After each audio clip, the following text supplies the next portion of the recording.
Now on Sunrise and streaming on CrossroadsToday.com. Wildfires continue to ravage California. The latest is just ahead. And Trump now turns to the Supreme Court. What he's asking of the High Court, that's coming up.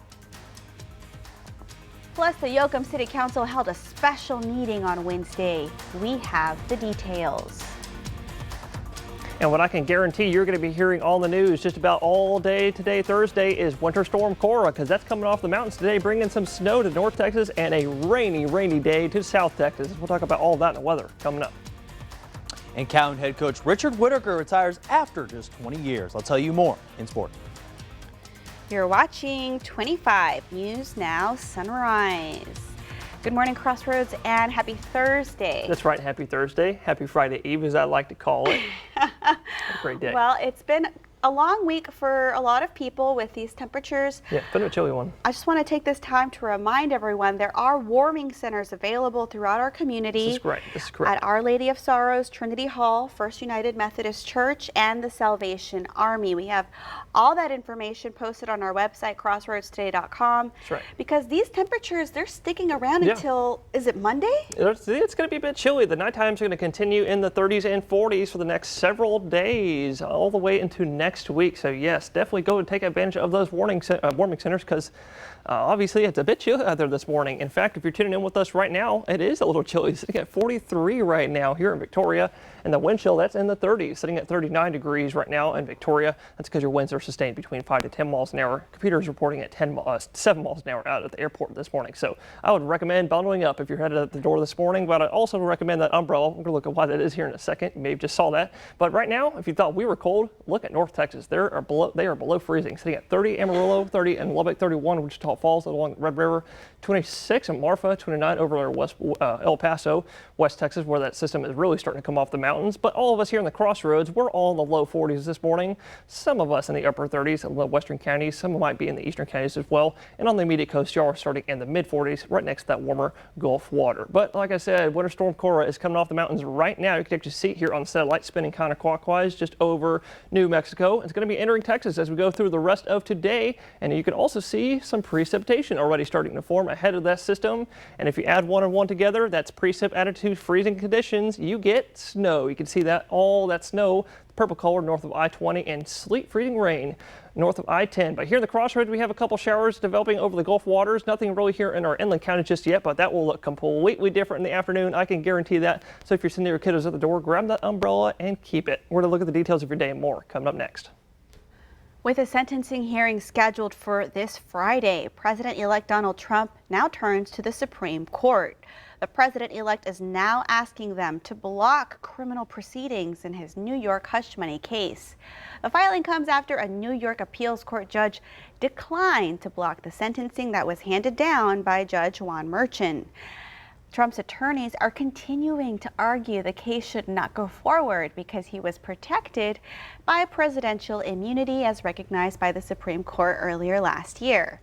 Judge Merchan says Trump does not have immunity until he is sworn in as president. Now to California, as crews overnight are battling new wildfires, including one in the Hollywood Hills, not far from landmarks like the Dolby Theater and the Hollywood Walk of Fame. Nearly 2,000 homes and buildings are now destroyed. Emergency in Southern California showing no signs of slowing overnight. There's a new fire right there that's grown pretty quickly and is now getting closer to Runyon Canyon. A new fire erupting in the Hollywood Hills, marching toward iconic landmarks. Plenty of those embers are coming down on top of us. This palm tree outside a Hollywood home catching fire, neighbors jumping into action, grabbing a ladder and hose to save that house. The balcony was on fire and I went around the back to grab the garden hose. Firefighters dropping water from above. You have a whole lot of people in these cars especially coming down from the Hollywood Hills trying to get as far away from this fire as possible. More than 130,000 people were under evacuation orders across Southern California. This map showing multiple wildfires raging across Los Angeles County, fueled by dry conditions and a rare wind event, gusts up to 100 miles per hour.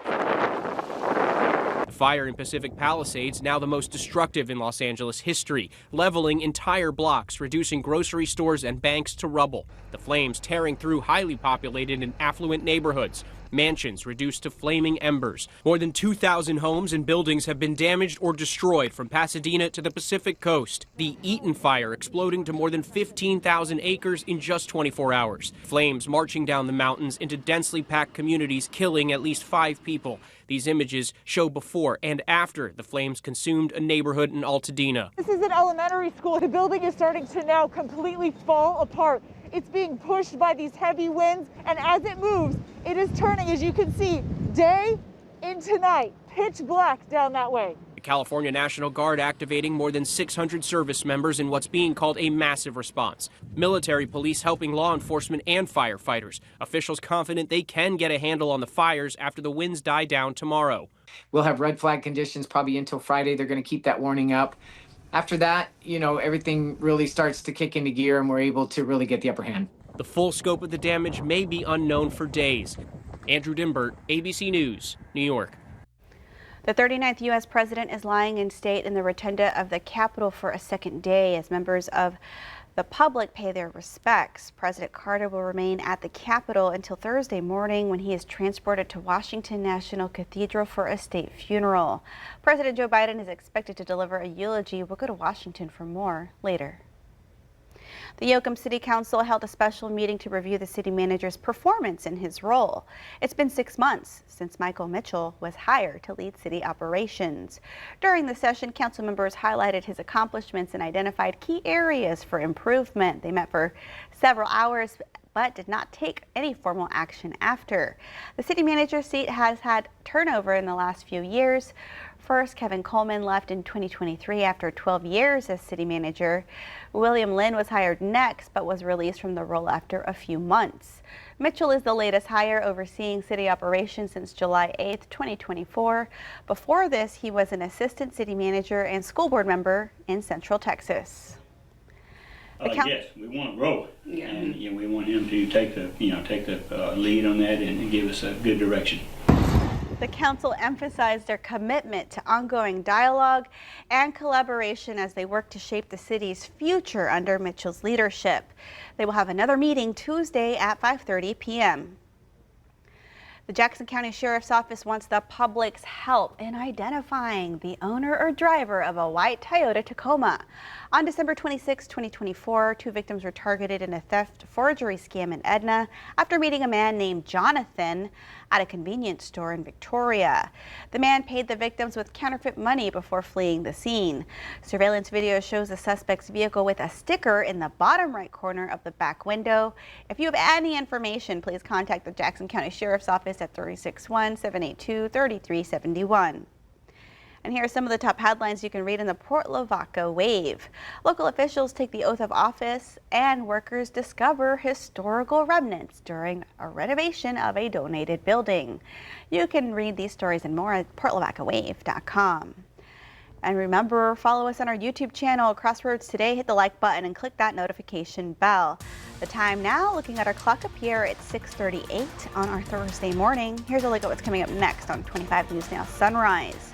The Bidens are welcoming a new member of the family. We learn more about their new bundle of joy after this break. Today, the nation says goodbye to former President Jimmy Carter. I'm Christiane Cordero on Capitol Hill with the details. And also coming up next after the break in the full forecast today, thanks to Winter Storm Cora coming off the mountains and all the rain and clouds, going to be a bit of a chilly one across Texas. I'll tell you how chilly I think it's going to be near you, but also coming up next week, got to talk about the rain. We'll take a look at when that gets here.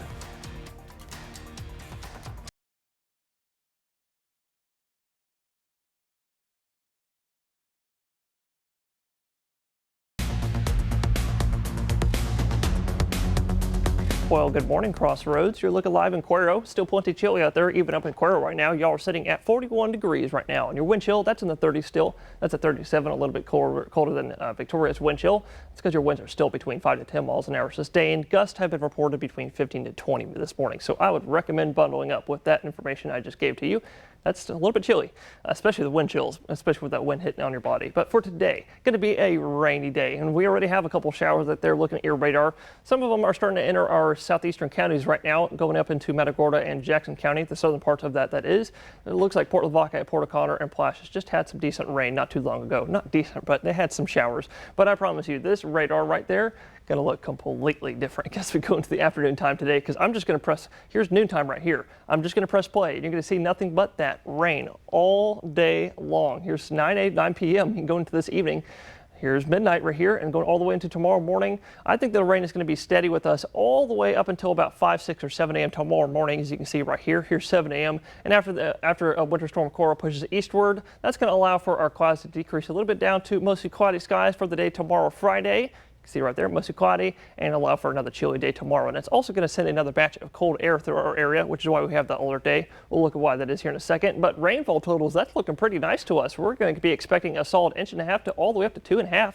Some might even see 3 inches. So everybody make sure to turn around, don't drown if you see flooded roadways. And we have the alert day for tomorrow, like I said. We'll look at that next. All right, so yesterday here in the Crossroads, we had some breaking news with Calhoun head coach and AD Richard Whittaker retiring from the school district. Now, Whittaker will still be with the district there until the spring semester, and he did say to the Port Lavaca Way that I do love the black and gold and thoroughly enjoyed my time here. I love Calhoun, and this is my home. And he left a great legacy there for Calhoun there for 20 years, winning 7 district titles, 9 area championships, and reached the state quarterfinals there 4 times, and the state semifinals just once. And Whittaker, I mean, I saw his last game there against Lavernia, and I could tell it was very emotional for him that game. It was a back-and-forth game. Lavernia won there towards the last second. And again, for Calhoun fans, this is going to be tough to see how they're going to respond here after this one. Again, their offense, they're going to have to see if they're going to be a new offensive coordinator might be the job. Maybe there's a defensive coordinator. We're going to have to see there going into their next season. We'll see if it comes up there in the next couple of weeks or the next couple of months. This is Max Williams, 25 News Now Sports. Former President Jimmy Carter will take his final trip home today after a funeral service in the nation's capital. People from around the country have lined up to pay their respects to the former president as public visitation wraps up. Today, the nation says goodbye to its 39th president. President Carter was the first person I ever voted for. First time I was able to vote. Just so impressed with him, the way he carried himself and how he served our country. For 2 days, former President Jimmy Carter's casket sat draped under an American flag in the Capitol Rotunda with a military honor guard standing alongside day and night. Hundreds of people stopped to pay their respects during the public visitation. Carter to come along with the level of integrity that he demonstrated in every area of his life, he was just what the country needed at the time. I think his legacy is really his time after his presidency, that he shows that he obviously reached the highest office in the land, but then went on to still fight for causes he believed in. Among the visitors, President-elect Trump and First Lady Melania Trump. Today, Carter's casket arrives at the Washington National Cathedral for a national funeral service that includes the U.S. Marine Orchestra, the Armed Forces Chorus, and generations of dignitaries tasked with putting Carter's legacy into words. The former president this afternoon travels home to Plains, Georgia one last time to be laid to rest next to his wife, Rosalind, married 77 years and together again for good. Carter will fly home from Joint Base Andrews aboard Special Air Mission 39. A hearse will take him to Maranatha Baptist Church in his hometown of Plains for a private funeral service. Christiane Cordero, ABC News, Capitol Hill.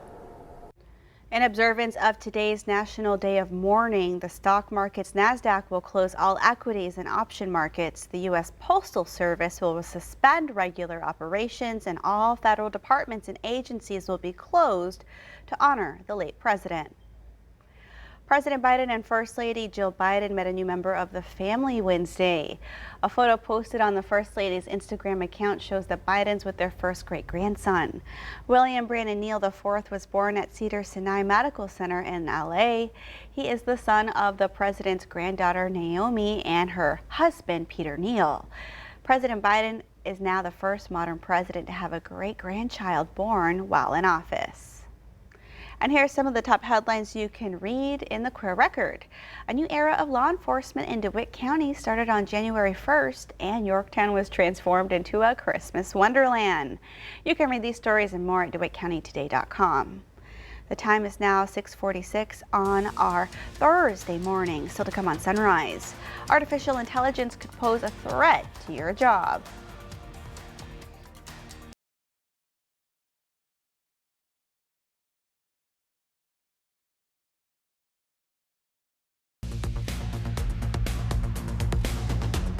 Well, good morning, Crossroads. Something that you're going to guarantee see on the news pretty much all day today for your Thursday is going to be Winter Storm Cora. Why? Well, because there's going to be snow and ice falling up in North Texas, and down here in South Texas, we're going to be able to deal with all sorts of rain the entire day today, starting at probably around noontime, maybe a little bit before that. You can actually see a couple showers starting to form off of our coast, like I've been saying all morning. We've been watching that radar, but up in North Texas, if I turn on the interstate, you could see between I-10 and I-20, the I-10, I-20 corridor right there, they're seeing some sleet, freezing rain. That's this little pink color right here. Why is that? Well, because the freezing line is right about right here, going up just south of Dallas, right around the Waco area, and going up and through central East Texas. And actually north of I-10, Interstate I-10, going through Dallas and northward, they are looking at snow. That's that purple blue color right there. Obviously, none of that's coming our way as much as everybody wants it to. That's not coming our way. But what is coming our way, don't you worry, it's going to be a rainy day today. I'm going to press play on your future tracker here, as you can see, as Winter Storm Cora starts pushing eastward, allowing for all the moisture to kind of start advecting east. That's going to allow for all the rain to build up all down here in South Texas, and it's going to, honestly, it's just going to make it for a really, really wet and cold, chilly day all across our beautiful Texas. You can see that going east as we go all the way into tomorrow morning when it finally pushes off. But also when it starts pushing off and going into tomorrow morning, it's going to send us a reinforcing batch of cold air for our areas Friday night. And that's why we have another alert day for DeWitt, Gonzales, Karnes, and Lavaca County for some freezing conditions up to 2 to 6 hours. And that's going to expire hard freeze likely. We're going to look at all that more later on Sunrise. Another breaking story overnight, a deal to avoid a port strike that could have crippled the U.S. economy. The big issue, automation. This morning, an economically devastating strike that could have shut down all major ports from Maine to Texas has been averted. The deal between port operators and the Longshoremen's Union overcomes a major sticking point, the introduction of automated cargo moving machinery. The tentative deal includes a compromise that allows the ports to modernize shipyards with new equipment, as long as jobs are added alongside that technology. The agreement finalizes a 6-year deal, part of which was negotiated after the union went on strike briefly last fall. The port operators agreeing to a $24 an hour top pay rate bump over 6 years. Had a deal not been reached, ports could have closed as early as next week, potentially costing the economy hundreds of millions of dollars per day. If all the East Coast and the Gulf Coast ports are closed, businesses will be bringing things in from the West Coast. Ultimately, what that means is higher costs for consumers. The Longshoremen's Union still has to vote on the deal, but approval is expected. Christiane Cordero, ABC News, Washington. Artificial intelligence could pose a threat to your job. A survey from the World Economic Forum says 41% of employers will cut their staff levels in favor of AI automation by 2030. Nearly 80% of large companies worldwide also say they will reskill and upskill workers to work alongside with AI over the next 5 years. Among the jobs expected to see biggest declines in employment, executive secretaries, payroll clerks, and postal service clerks. And that leads us to your viewer poll. You can scan the QR code on your screen to take part. We want to know, do you think AI threatens your current job? Okay, let's take a look. 29% of you say yes.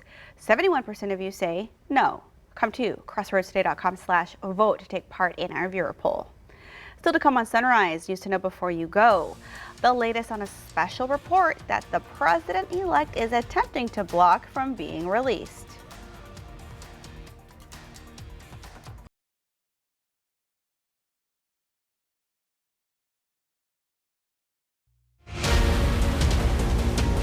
The Biden administration has announced its final military aid package for Ukraine before President Joe Biden leaves office. The administration will send Ukraine security aid amounting up to $500 million. The package includes missiles for air defense, air-to-ground munitions, and equipment for Ukraine's use of F-16 fighter jets. This last package comes as the White House prepares to announce another round of sanctions on Russia, expected at the end of this week.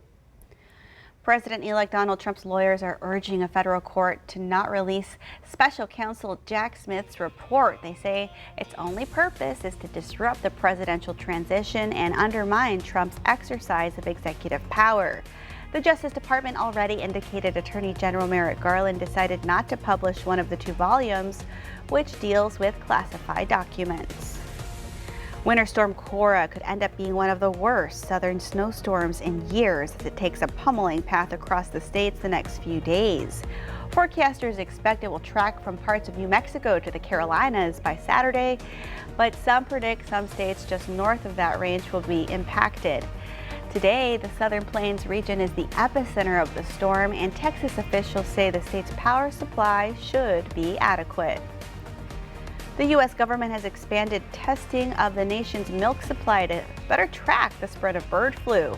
The Department of Agriculture says 15 additional states have enrolled in the program. That brings the total to 28 states, which account for nearly 65% of the nation's milk production. H5N1 bird flu has been spreading in dairy cattle since March. Infectious disease experts have called for expanded testing since the beginning of the outbreak. USDA testing has already detected bird flu in dairy herds in California and in our home state of Texas.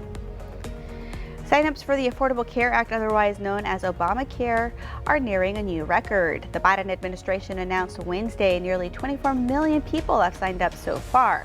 That's almost double from when the president-elect Donald Trump was last in office. There are now more than 3 million new consumers and more than 20 million returning ones. Open enrollment ends on January 15th in most states. Golden Crescent Habitat for Humanity is hosting a veterans celebration on Thursday. The event runs from 9 a.m. until noon at 4103 North Navarro Street. There will be information available about the Habitat for Humanity Veterans Repair Program. Veterans can find out if they qualify for the program. Texas's 988 suicide hotline had the nation's 5th highest rate of abandoned calls in August. The latest data available also shows this is all happening amid a multi-million funding deficit that could worsen as federal dollars expire this year. You can read this story by the Texas Tribune on our website, crossroadstoday.com. And now let's get a look at our forecast with First Warn Storm Team meteorologist Parker Cox. Parker, we've got a dark sunrise. Yeah, a little bit dark out there and also plenty cloudy, and that's why it is dark out there, because the sun's starting to slowly come up and you got lots of clouds exposed out there, providing for no sunlight to enter through us right now. But you're looking live in Port Lavaca, so you can see that dark sunrise. A little bit chilly out there this morning, sitting at 45 down on the coast, and the wind chill, that's down to 39 degrees because your winds are sustained at about 12 miles an hour. Gusts for this morning have been reported up to 15 to 20 miles an hour at times, so bundle up. A little bit chilly out there this morning, but go ahead and grab that umbrella. Hold it close to you all day, because you can see the radar is nice and clear right now. Got a couple banded showers going towards Matagorda County, but I promise you, and I pinky promise, if there's not rain today, I will quit, because there is going to be rain the entire day. This radar is going to look so much different as we go into the afternoon. So keep that umbrella on you, handy on you all day today. Going to be a bit chilly as well all across Texas. Highs in the 30s and 40s. Down south, though, we're looking for a high of 58 today in Port Lavaca. Why? Because that low is coming on shore today, bringing all that warm air and all that steady rain with it all day long, all the way into the overnight hours. 49 for the high today in Victoria. Also a little bit chilly. Still lots more steady rain today, even in Victoria and in Cuero too. Lots of rain. I can guarantee you're going to see rain getting up to 45 for today's high. But after that system, Winter Storm Cora pushes eastward as we go through the rest of today, Thursday. It's going to clear up our skies a little bit for tomorrow, down to mostly cloudy skies, and it's going to bring in some more chilly air for Friday night. We're looking at another alert day for our northern counties. All right, thank you, Parker. And thank y'all for joining us. We want to leave you with a look at the National Cathedral on this National Day of Mourning, honoring the memory of the late President Jimmy Carter.